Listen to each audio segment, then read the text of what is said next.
Hello, and thank you for tuning in to our weekly podcast, Palestine This Week, where we unpack the key issues from Palestine and the wider region. I am joined, as always, by my regular guest, Mouin Rabbani. Mouin, thank you for joining us. Thank you very much, Nassim, and it's always a pleasure to be with you on this program. Likewise, we have a number of topics related to Gaza, and I want to kick off with the attack on the bombing of the Catholic Church in Gaza Strip last week, killing three people.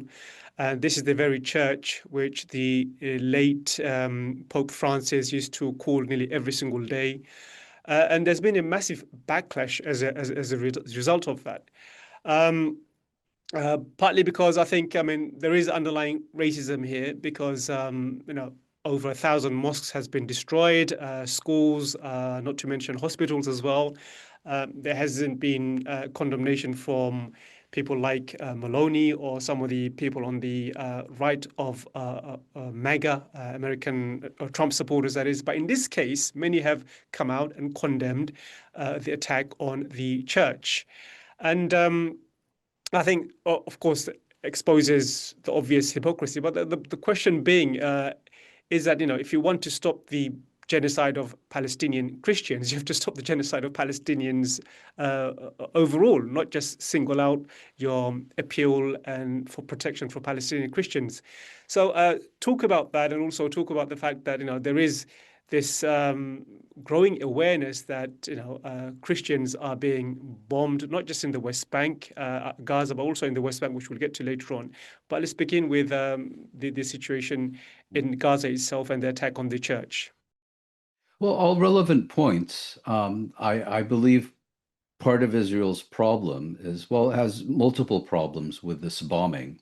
The first, of course, is that it has tried to play into the Islamophobia that is current in much of the West by seeking to present the Palestinian people as somehow a Muslim people rather than, being an ecumenical people that have Muslims, Druze, Christians of various types, and so on.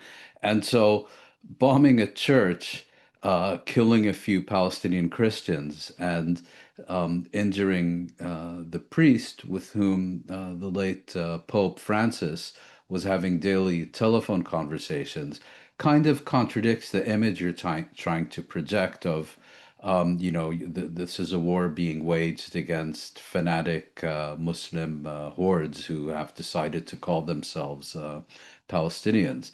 Second problem is that if you look at the current U.S. Government, it has a significant Christian Zionist base. Now, typically, for these people, any killings or land alienation or what have you conducted by Israel against the Christian community in Palestine is seen as an acceptable collateral damage on the glorious path towards the second coming and Armageddon.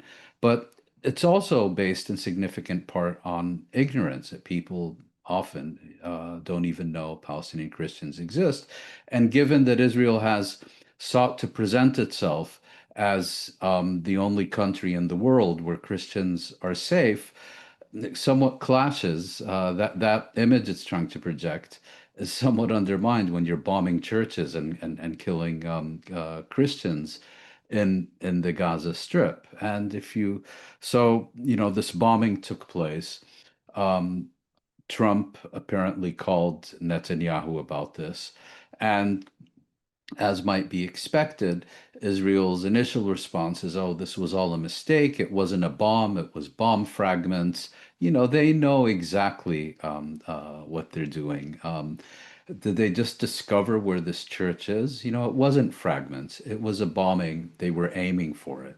And people have suggested that part of the reason was to kind of poke Pope Francis in the eye in his grave because of the consistent personal interest he had taken in this particular church and its flock and its priest. And if you look at the initial response by the new Pope, Leo, it was kind of mealy-mouthed, didn't identify who did the bombing, was kind of an anodyne statement.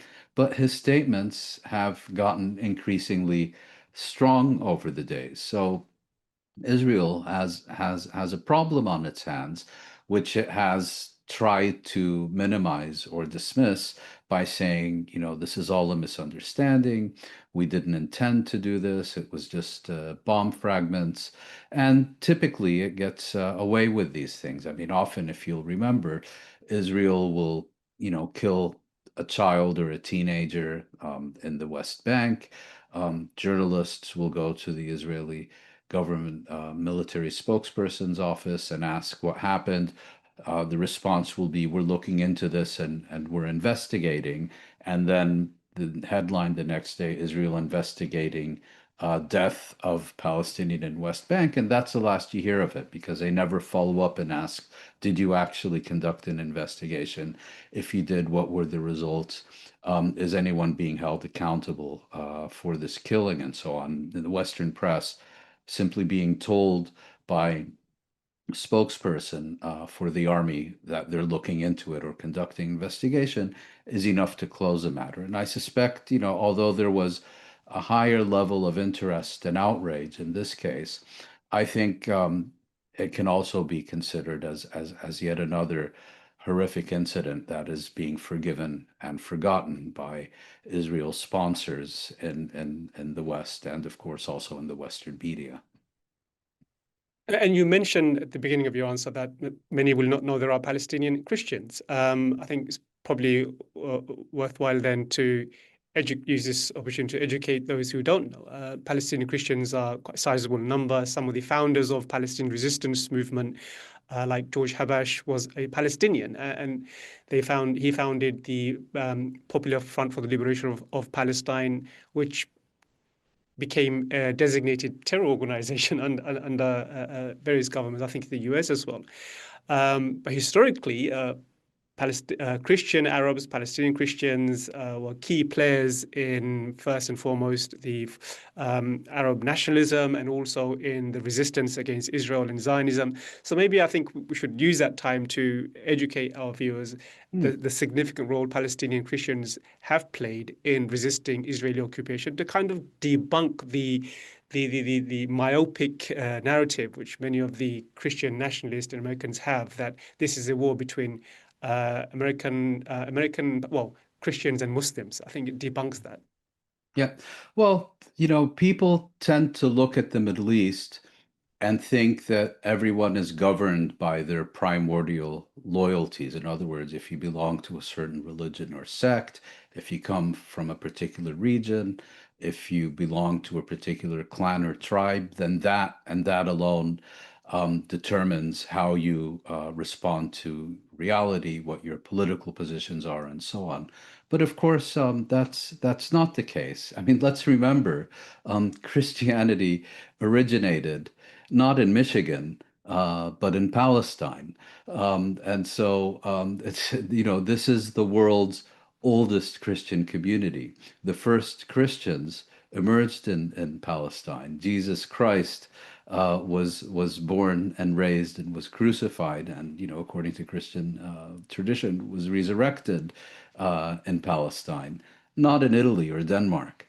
So, and the second point to make is that, of course, by the time that the Palestine question emerged in the late 19th and early 20th century, Christians were no longer the largest community in Palestine. It was a Muslim community.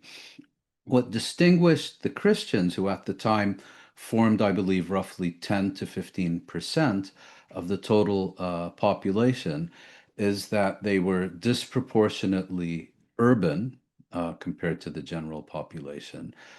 They were, and largely because of that, and on the other hand, because foreign churches tended to take such a great interest in them, because this is the Christian Holy Land.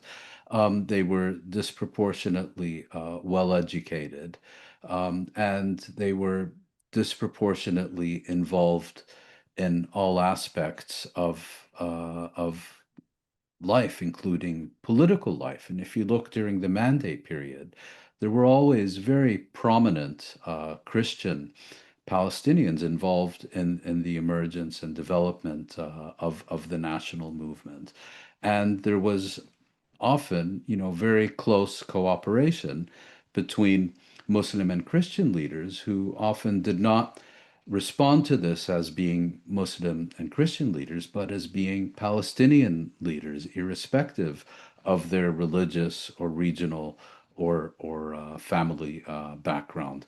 And indeed, as you mentioned, if you look at the emergence of the contemporary Palestinian national movement, Christians have played an absolutely central role in it. Both, as you mentioned, there are several Palestinian organizations that were founded and led by Christians, although I use the word Christian advisedly because if you talk about George Habash, for example, he was a devoted Marxist, Leninist, and atheist. But people are often judged according to their birth and background rather than according to their beliefs. And within the mainstream Fatah movement, also there were always many Christians represented in its top levels of leadership. So to look at someone as saying, "Oh, he's a Muslim or a Christian or a Druze or he's a Jerusalemite or a Nabulsi or he belongs to this family or that family." Those factors, of course, are not irrelevant. They do play a role.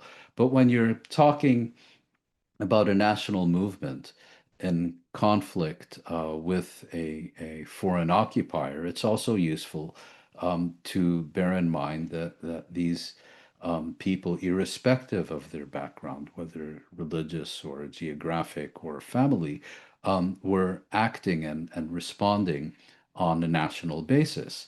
Now, perhaps one other point is that Israel and its apologists always like to point out, on the one hand, the continuous decrease of the Palestinian population, of the Christian population of Palestine, and at the same time, the increase in the Christian population of Israel since 1948. But they try to, especially in the growing climate of Islamophobia after 2001, they tried to present this as, a tolerant Israel versus a fanatic Palestinian society. Well, you look at the Christian population in the territory that became Israel. The statistics the Israelis always present is about how many more Christians there are in 2025 compared to 1950. What they really should be doing also is comparing the Christian population of Palestine between 1947 and 1950, because then, of course, most of them were expelled. And the fact that there has been natural population increase since then is somewhat irrelevant. I mean, there are many more Muslims and Druze in Palestine today as well compared to 1950. Does that mean they're not discriminated against? Absolutely not. Secondly, if you look at the Palestinian population in the occupied territories, for example, I recently heard that there are today more Palestinian Christians from Jerusalem in Australia than in Jerusalem. And of course, when you look at the reduction of the Palestinian Christian community, the reduction of its numbers since 1967, this is somehow always presented as a function of, Palestinian, specifically Muslim intolerance and so on. Well, rather than just spouting ideological dogma, ask the Palestinian Christians themselves. And those who have left will tell you, with very, very few exceptions, that the primary reason they left is because life under Israeli occupation became intolerable, and they were eager to seek out safe alternatives outside it. So, on the whole, Palestinian Christians have relocated or emigrated or sought to build lives elsewhere for precisely the same reason that other Palestinians have, Palestinian Muslims. Because the thing about occupation and the thing about colonialism is it doesn't really distinguish. You know, the land seizures in Bethlehem have been absolutely massive, and most of the territory that has been confiscated by Israel to build exclusively Jewish settlements were, in fact, Christian owned lands. And the other thing, if I could just make one last point, Israelis always like to point out, you know, that Bethlehem has gone from a Christian majority city to a Muslim majority city. Well, there's a very obvious reason for that, which can be summarized in one word, Nakba. In 1948, Israel forcibly expelled or forced to flee in excess of 75% of the population of the territory that became Israel. You had huge numbers of refugees ending up in Nablus, in Hebron, in Jenin, and in what had previously been Christian majority cities like Bethlehem and Ramallah. Now, the refugees were disproportionately Muslim, and emigration over the years has been disproportionately Christian, and Muslims also, on the whole, have had higher birth rates than Christians. So, you know, the idea that somehow the transformation of these cities from having a Christian majority to having a Muslim majority is somehow part of some diabolical Islamic jihadist plot rather than the outcome of deliberate Israeli policy over the decade is just absolutely bonkers. Yeah, one last question on that, I mean, related to this topic. There was a rare rebuke by the US ambassador to Israel, Mike Huckabee. So, in response to Israel attacking a mainly Christian town in the West Bank, he described it as an act of terror. He condemned it. And Huckabee himself is a pro-settler ambassador. So, who is it addressing here? I mean, surely he knows there are Palestinian Christians, but it seems to be to me that he also is guilty of looking at this through the lens of, I would say, the Judeo-Christian worldview, where Jews and Christians are on the one side and Muslims and Palestinian barbarians are on the other side, according to this racist narrative. And essentially, what it boils down to now is that, you know, if you want to protect Palestinian Christians, you cannot do that without also opposing Israel's genocide on Palestinians, all Palestinians, whether it be Yeah. Muslims or Christians. Yeah. Israel's genocide does not distinguish between Palestinian Christians and Muslim Christians. That's the bottom line, isn't it?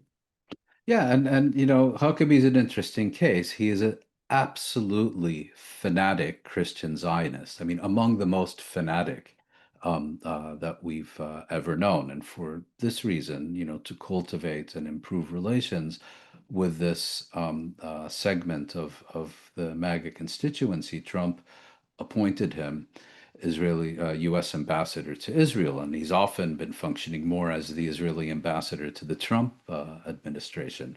You know, Mike Huckabee is someone who is on the record as saying Palestinians do not exist. He refuses to use the term West Bank. It's always Judea and Samaria, you know, and he has these crazy ideas about Armageddon and the Second Coming and all the Jews being converted to Christianity and the rapture and all that other nonsense. Um, but when this is your narrative, you know, having Israeli settlers conduct pogroms in the only village in the West Bank that is exclusively inhabited by Christians, Taibe, you know, it's not a Christian majority village, it is a Christian village. And then you have the Israeli government deliberately slow walking or trying to deny visas to Christian Zionist missionaries seeking to come to the Holy Land, you've got an image problem on your hand. And by the way, just one small correction. If I'm not mistaken, what Huckabee described as terrorism was not the attack on the village of Taibe, but rather the killing of a American citizen by Israeli settlers in the West Bank a few days before. And, it's an appropriate word, but his response was also to call upon the Israeli military to conduct a thorough investigation. I mean, it's like asking a pack of wolves, to go into the sheep pen and find out why there's a lamb missing. So he knew exactly what he was doing. But presumably, through his Christian Zionist connections, Huckabee was getting a growing volume of complaints from his comrades in the United States about obstacles that the Israeli government is putting in their way, and to come to the Holy Land to proselytize. And so he made an issue about this, and Israel almost immediately, convened a meeting with him at the highest levels and made all kinds of commitments to Huckabee. Whether they follow through on it or not is, of course, another matter. But it also shows how what the enormous volume of leverage that the United States has over Israel. You simply needed to get one seemingly hostile public statement, not from the White House, but from the Israeli ambassador, and Israel pledged to thoroughly change its visa and entry regulations at the snap of a finger. So I would see these incidents, in response to your question, more as damage control than a change of policy. I mean, part of Huckabee's um, job is not only to represent U.S. interests to the Israeli government, although he's arguably been more busy representing Israeli interests in Washington, but also to ensure that Christian Zionists remain on side, because even among, within the evangelical community in the United States, which is a mainstay of Christian Zionism, there are growing signs of questioning and even of dissent about the US's blind and unconditional support for Israel. It is worth pointing out it was Donald Trump, who many American Christians believe is a Christian leader. He was the one who lifted sanctions that was imposed by the Biden administration on settlers. So, in a sense, he empowered the settlers, and these are the same settlers who are now terrorizing Christian communities in Palestine. So make that of what you will. So let's move on to some of the other key stories from Gaza. Of course, throughout the week, there's been a number of mass casualty events, atrocities. I think just last week, 100 Palestinians were killed while queuing up for food. So you can speak about that. But also, I wanted to bring in to our discussion a report by an Israeli newspaper, Ynet News. It published an article in Hebrew. There's a number of amazing revelations, which basically exposes the fact that Israel's genocidal campaign in Gaza is not going the way it had intended initially. One of the key points it makes is that Israel's attempt to destroy Hamas may take as long as 10 years. And Israel's objective has now shifted from destroying Hamas to now destroying all the buildings in Gaza, which is, again, another indication that the plan isn't to bring back the hostages or destroy Hamas. The plan is to ethnically cleanse Palestinians from their homes. So these are some of the revelations in that piece in Ynet News. So comment on that, Mouin. And also, if you can, just bring in another report in the Haaretz, which found that devastation in Gaza is way more than initially thought to be. 70% of all buildings have been destroyed. And according to the UN, it will take something like 21 years, costing 1.2 billion to remove all the debris that Israel has created in the Gaza Strip. Yes. Well, 2 points. I mean, this Ynet News report, which, if I'm not mistaken, is the website of the Israeli mass circulation daily Yediot Aharonot, had this report based on extensive interviews with Israeli military commanders and so on, in which they said as you mentioned, our war in the Gaza Strip is not going as planned. According to them, they have broken the back of Hamas, but in order to actually eradicate this movement would take another 10 years of intensive operations throughout the Gaza Strip. And they also say that, our main what we are actually doing is we are not engaged in a campaign to eradicate Hamas as much as we're now engaged in a campaign to reduce the entire Gaza Strip to rubble. And our main activity is the demolition of buildings. And we almost never encounter Hamas militants because they're so well able to conceal themselves, whether in the rubble or tunnels or wherever. We rarely encounter them in any kind of direct confrontation. And then they also say, these realities are being concealed from the Israeli public, which doesn't understand what the real nature of this military campaign, which is very different than what is being sold to them by the government. That's kind of the gist of the report. And its conclusion is that as a military campaign, which is seeking to overwhelm and defeat a military adversary, Hamas, the claim in this article is that on that criteria, the campaign has been a failure.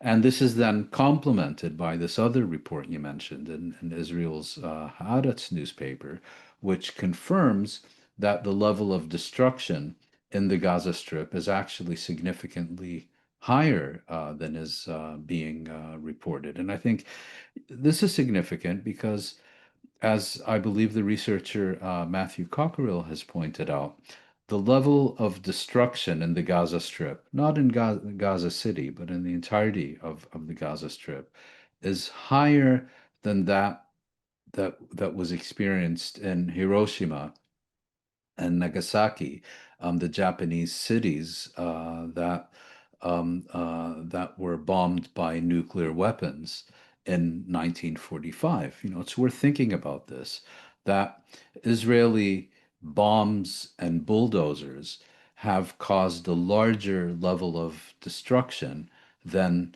nuclear weapons. Now, this can only be the case if it's the result of a deliberate policy to systematically destroy every standing structure in the territory. And indeed, that's exactly what's been happening. And in fact, what is continuing in Rafah, an entire town that has been around since ancient times, has been literally erased from the face of the earth.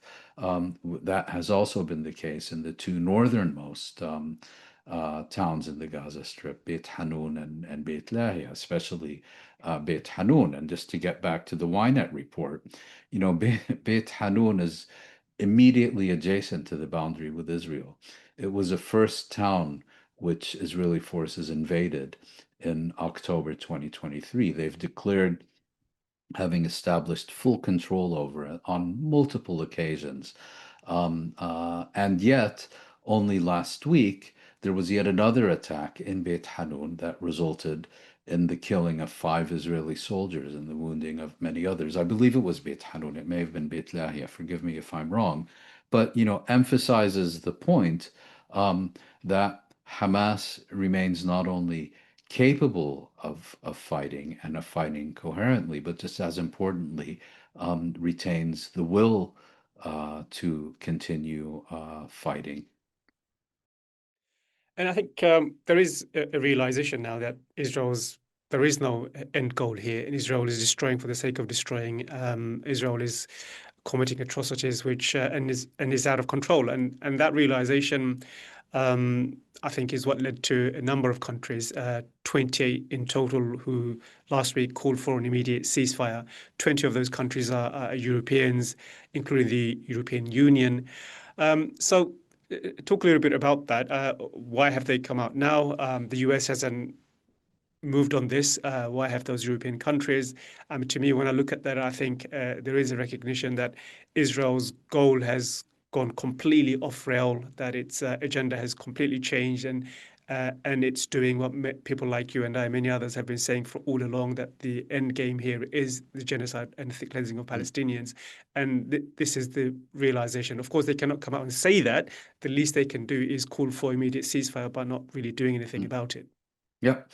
Well, I think the background to this is that we're now rapidly approaching the point where the number of indirect deaths, in other words, people dying from hunger, from dehydration, from lack of medicine, as a result of a deliberate Israeli policy to induce famine in the Gaza Strip, and given the siege that it has imposed on the Gaza Strip since the 2nd of March, now over 100 days, we're now reaching the point where the level of indirect deaths is about to rapidly overtake the level of violent deaths caused by Israeli bombings and shootings.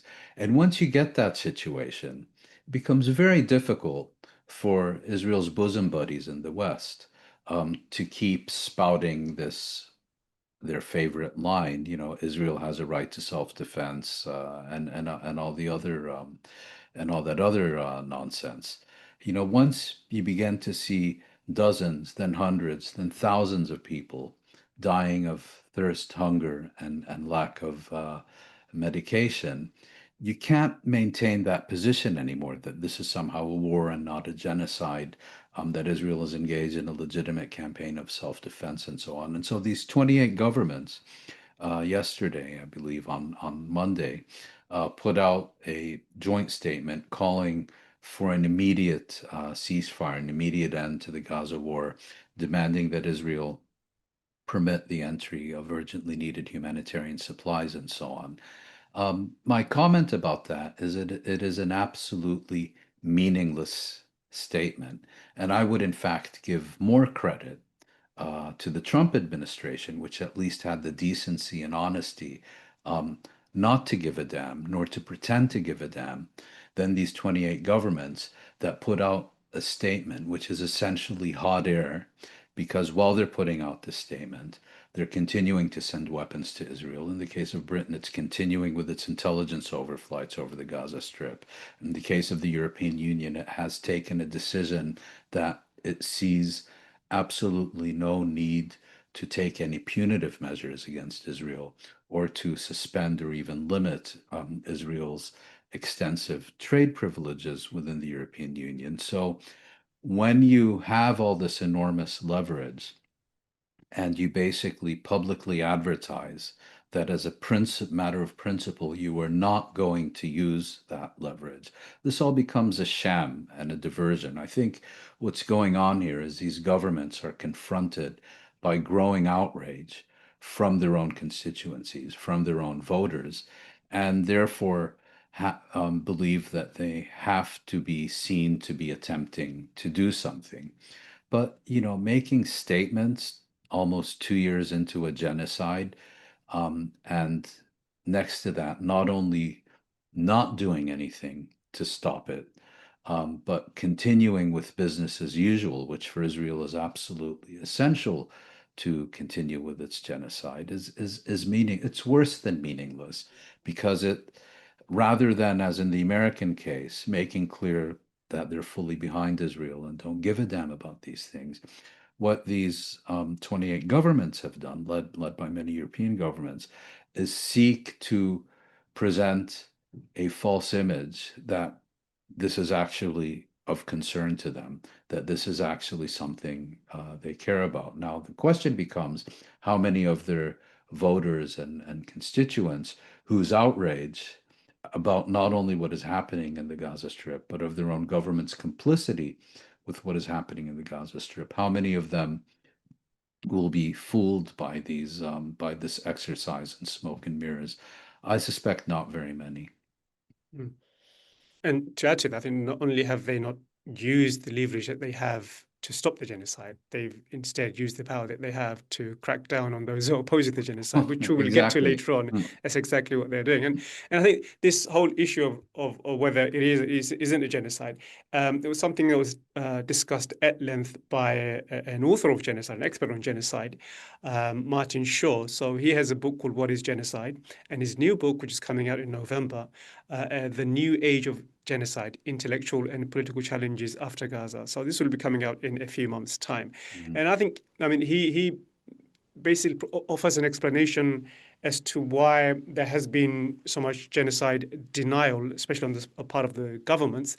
But now he argues that the dam of Gaza genocide has broken, and there is almost, universal consensus among the experts, at least human rights organizations and various experts like Raz Siegel, like Omar Bartov, who is an Israeli as well, and many others who now say there is a clear genocide. But his analysis is to explain why governments have been falling short or reluctant to describe it as such.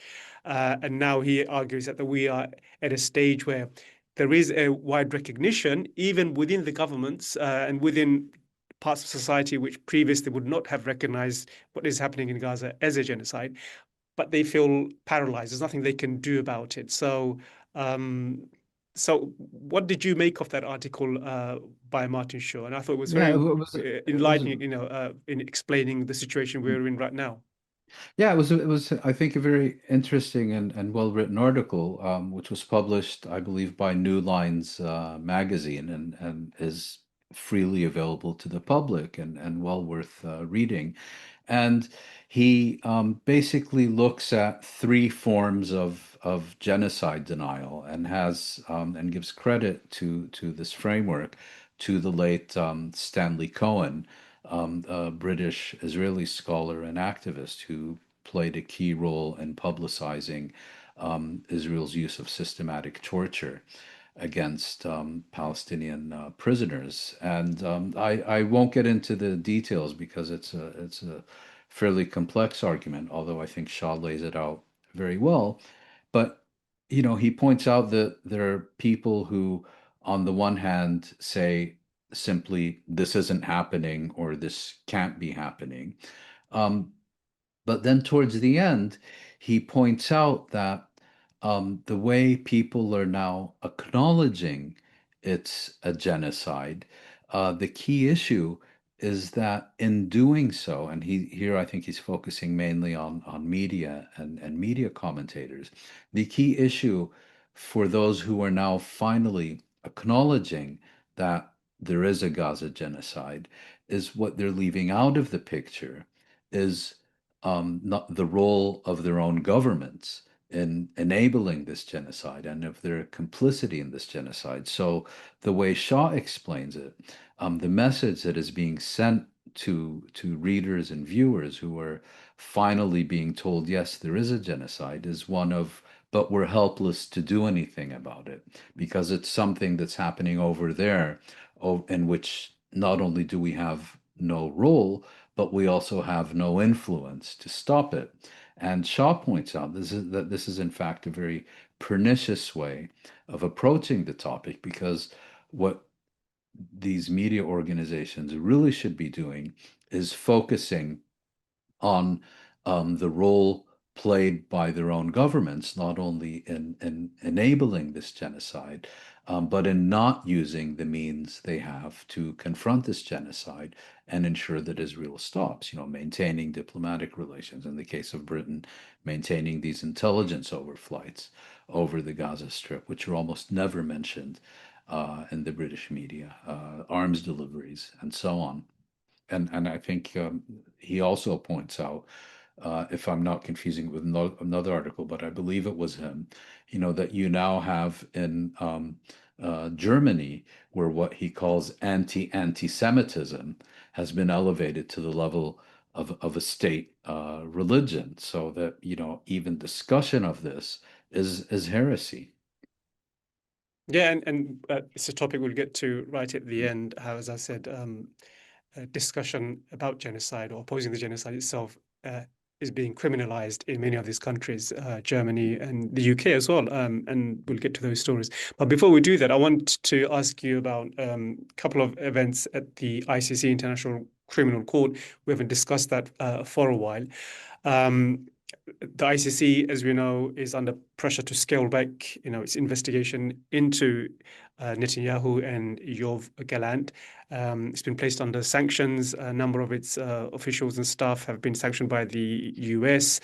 And last week, Israel requested the ICC to drop its case. So, can you speak about that? And also, there was a revelation last week in the Middle East Eye of a British Israeli lawyer who apparently threatened Karim Khan, the chief prosecutor, saying that drop the case against Netanyahu and Yoav Gallant. If you don't drop the case, you will be destroyed. So this was taken to mean this one taken to be a threat by Karim Khan. That's what he reported. But of course, Nicholas Kaufman, the British lawyer who issued that alleged threat, denied that. But that He was was just giving friendly advice. That's right.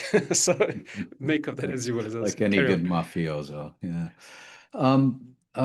Well, regarding the latest decision by the ICC, and it needs to be pointed out that it was not Karim Khan who issued arrest warrants against Netanyahu and Gallant. As I've repeatedly pointed out, if it was up to him, this case wouldn't even exist. But circumstances forced him to take it seriously, and in the end, he was left with no choice but to seek authorization for an arrest warrant to a body within the ICC known as a pre-trial chamber, one consisting of three judges who work independently of Khan, who reviewed the evidence and found that that an arrest warrant should indeed be issued. And so, without the approval of the pretrial chamber, there would be no arrest warrants for Netanyahu and Gallant. Of course, once its eruption and meltdown finished, and it was done accusing the ICC of anti-Semitism, jihadism, seeking to commit a second Holocaust, and all the rest of that nonsense, Israel began challenging this arrest warrant on any number of spurious grounds. Now, my understanding of the current state of affairs is that Israel's challenge to the arrest warrant remains ongoing. In other words, the ICC has not yet reached a final determination about whether Israel's challenge can move forward or not, or whether it is accepted or not. But what has happened this past week is that Israel's demand that the arrest warrants be revoked or suspended pending the outcome of its challenge to the arrest warrants in the ICC's jurisdiction, that has been refused. I may be wrong. It's a quite technical issue, but my understanding is that what has really happened is that the ICC has decided the arrest warrants remain in force until the Israeli challenge is finally resolved, and unless it's resolved in Israel's favor, they remain as they are. But there's another point that I think is worth noting, and that is that some of the ICC's key champions have effectively withdrawn from the Rome Treaty and have effectively indicated through their actions that they no longer consider the ICC or their commitments to the Rome Statute or to ICC rulings to be relevant in any way, that they no longer bind them. And I'm referring particularly to, I think it's Greece, Italy, and France, because Netanyahu now twice on his way to a hero's welcome in Washington has flown over their airspace and has received permission to use their airspace, even though he is an internationally wanted fugitive from justice, is an indicted war criminal. And these governments that, unlike the United States, have ratified the Rome Treaty are actually under a positive obligation to arrest him. Imagine if Putin was on his way to Brazil and flew over French airspace. Are we really supposed to believe that France would not seek to arrest him or some other official who was wanted by the ICC? And here there's another point worth making. There was a recent meeting in Brazil. I think it's called G20 or BRICS. I'm not exactly sure what it was. Putin was supposed to attend it, but he chose not to, just as previously he didn't attend a meeting in South Africa.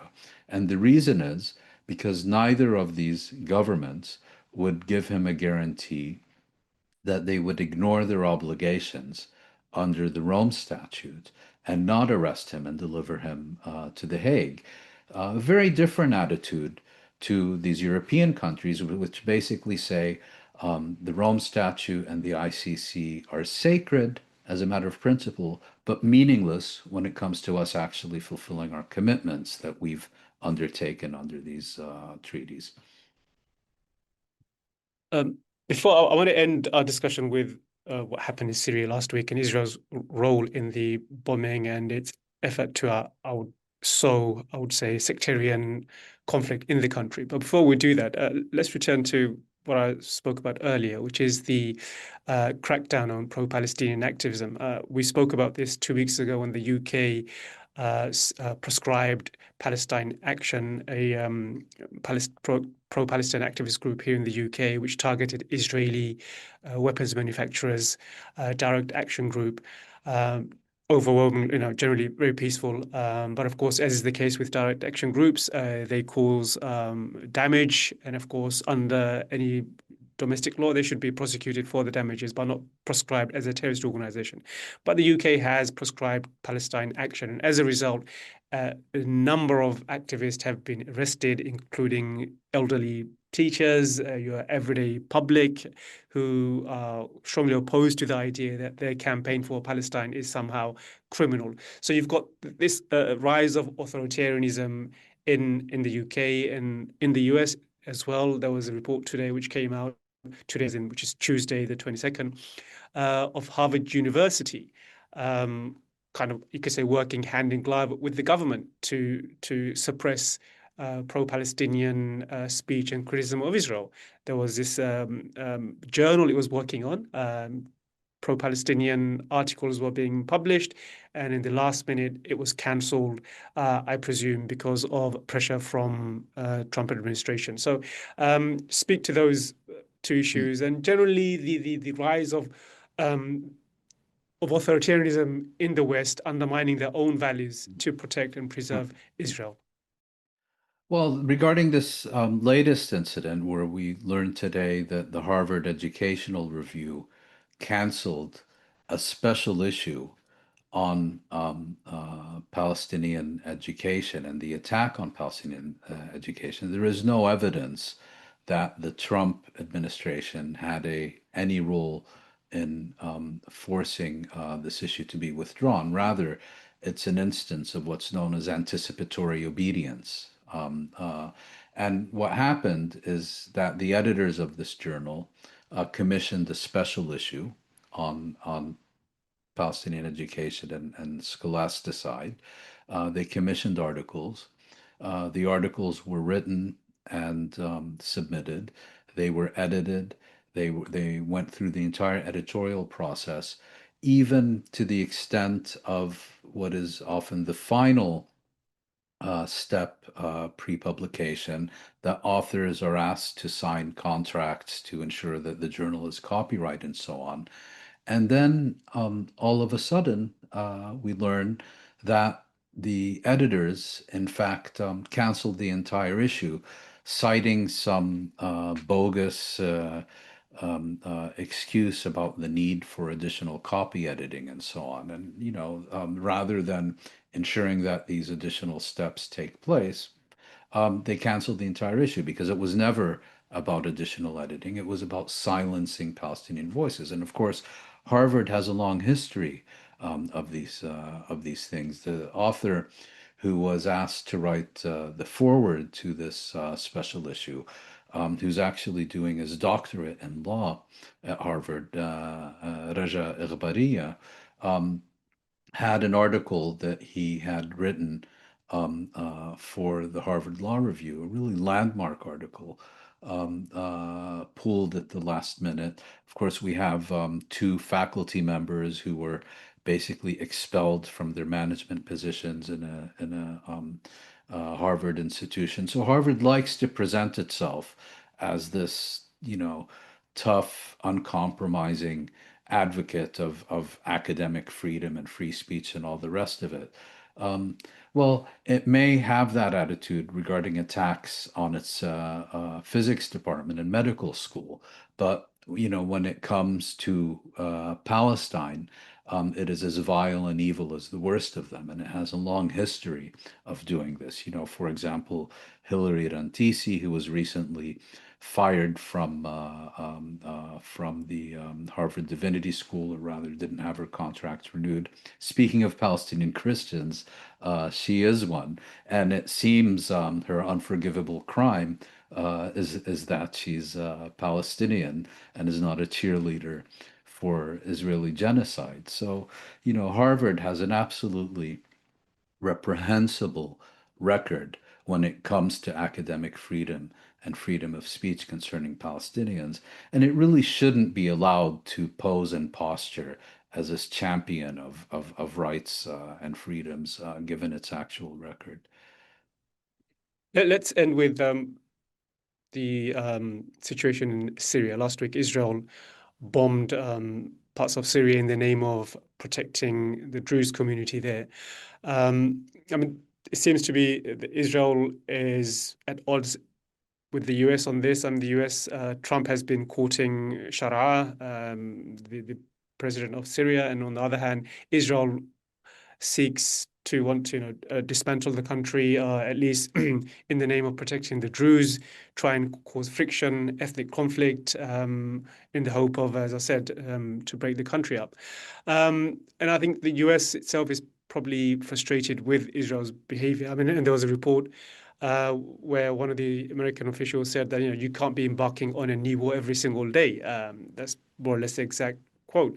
So it seems on the one hand, Israel, because of the impunity it has enjoyed, it does feel like it can go and bomb anyone it wants. No one can say Exactly. anything. The Arab countries cannot do anything. America has given Israel so much leash that there is no consequence for its action, which is why it is doing exactly bombing 4 or 5 countries in one go. And it seems the US is quite frustrated about that. So to speak generally about Israel's role in the ethnic tension that was sparked in Syria last week, and where do you think this is heading?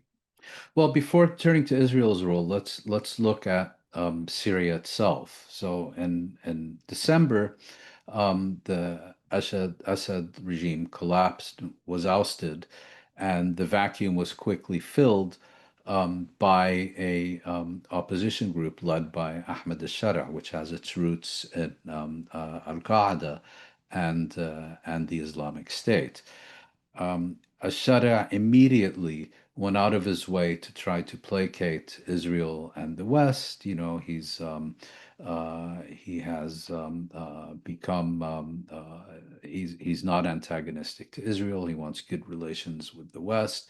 He has the backing of Turkey and the Gulf states. Nevertheless, Israel launched the most extensive air campaign in its history to seek to wipe out all of Syria's military capabilities. In addition to the Golan Heights, which it has occupied since 1967, it seized additional and vitally strategic Syrian territory, so they can basically look into any window in Damascus, so to speak, and has been repeatedly bombing Syria since then. So on the one hand, you have this new Syrian leadership, which is going out of its way to make sweet noises towards Israel, and has even been negotiating with Israel, and for example, the Azerbaijani capital Baku and elsewhere, and had been seeking to establish some kind of non-belligerency agreement with Israel.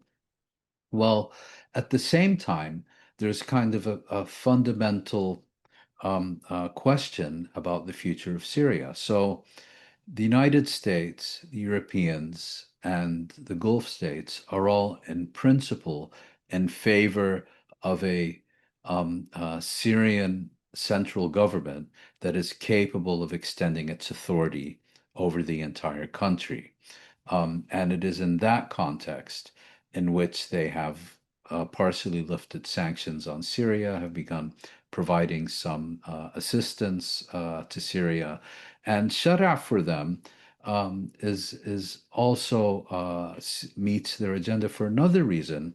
His primary hostility, unlike previous Syrian leaders, is not towards Israel, but rather towards Iran and Hezbollah in Lebanon, which suits their agenda perfectly. And for this reason, they've largely looked the other way as militias aligned with the new Syrian government have carried out a series of massacres in the coastal region against Alawites and blown up a Christian church in Damascus, and so on.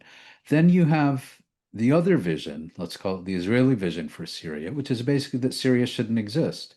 It should be weak, fragmented, essentially a series of ethnic and sectarian enclaves at war with each other, because Israel's security doctrine now is that any state, powerful state, is by definition a threat to Israeli security and therefore needs to be weakened, if not destroyed.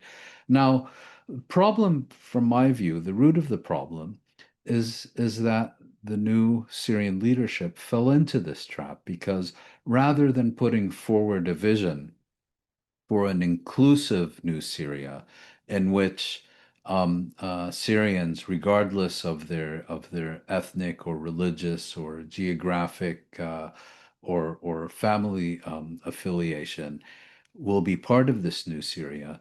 It has maintained this kind of quite sectarian attitude in which, it is now time for the Sunnis to seize back control of the state after decades of Alawite control and all the rest of it. Whether one believes that narrative or not is not important. It's how the current leadership views the country. Now, what happened in southern Syria, in Sweda, and the city of Sweda is a Druze majority city.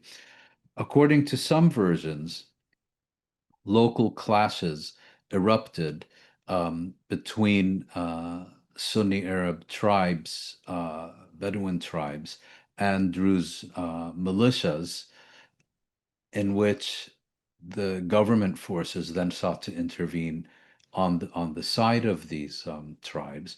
According to another version, these clashes were actually engineered by the Syrian government in order to give it a pretext to intervene. And the thing to understand about the Druze in Sweda is that over the course of the Syrian civil war, they had become increasingly autonomous. They were not an active opposition movement to the government, but the government gave them a certain level of autonomy, and they've been seeking to maintain that under the new regime. And the new regime, of course, wants to extend its authority over the entire country. Now, you had these clashes. There were atrocities committed. And Israel then used this as a pretext for two reasons. First of all of a sudden it discovered that there is genocide. Whenever anyone gets killed anywhere in the Middle East or dies of a heart attack, it's genocide. And the reason it does so is so that it can kind of divert it. You want real genocide? Look at these three Druze who were thrown off a building in Sweda. That's genocide. It's not the tens of thousands of dead in Gaza. And so, using this, on social media, um, all these Israel flunkies demanding to know where are all the demonstrations in support of the Druze and so on. They couldn't give a hoot about the Druze. They could all be slaughtered tomorrow for all they care. For them, the Druze are meaningful. Just to add one point, Yeah. Mona, I don't see how anyone cannot see that Israel's behavior does anything other than endanger the safety of Druze in Syria. Well, If Israel comes across as the big brother who will always intervene and kill off your rivals, of course it'll create hostility. That's the obvious yeah. consequence of Israel's But behavior. that's precisely what Israel is seeking to do. It is seeking to drive a wedge between, well, there already is a wedge, obviously, between most of the Druze of Sweden and the central government, but it is seeking to drive a permanent wedge between the Druze and the Syrian state, much like the French sought to do during their mandate, without success, I should add. Um, but so you had, this dynamic, and then, of course, there are also Druze on the Israeli-occupied Golan Heights and in Israel, and they began demanding that, particularly the ones in Israel who serve in the Israeli military and so on, began demanding that the Israeli military do something. Netanyahu, in addition to this broader strategic agenda that I've just described, also saw an opportunity to increase the support of his Likud party within the Druze community in Israel, which has voting rights. And it's in that kind of multidimensional context that Israel not only began bombing government forces in Sweden, but even the Ministry of Defense in the center of Damascus and a site adjacent to the presidential palace in Damascus. So, the idea that Israel is motivated by genuine concern and so on, that's sure.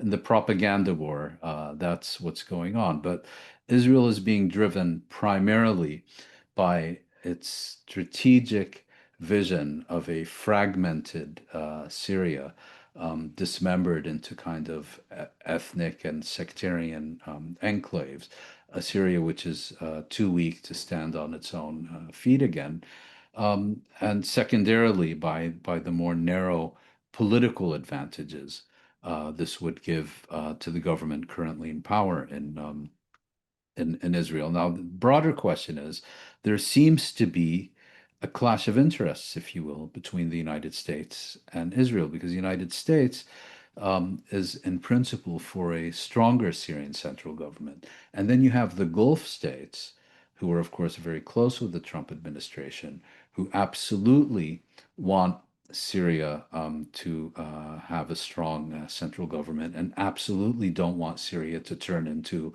a second Iraq and an exporter of insecurity and instability.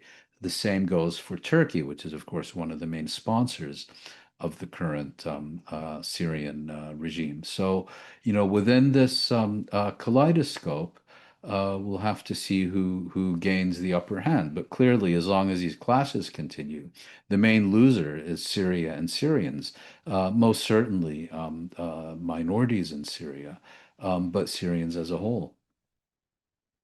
Thanks, Moin, for this really detailed answer to the situation in Syria and, of course, all your other responses as well. As always, it's been amazing chatting to you. We'll catch up again next week for another review of Palestine. And thank you also for tuning in. See you next week. Bye-bye.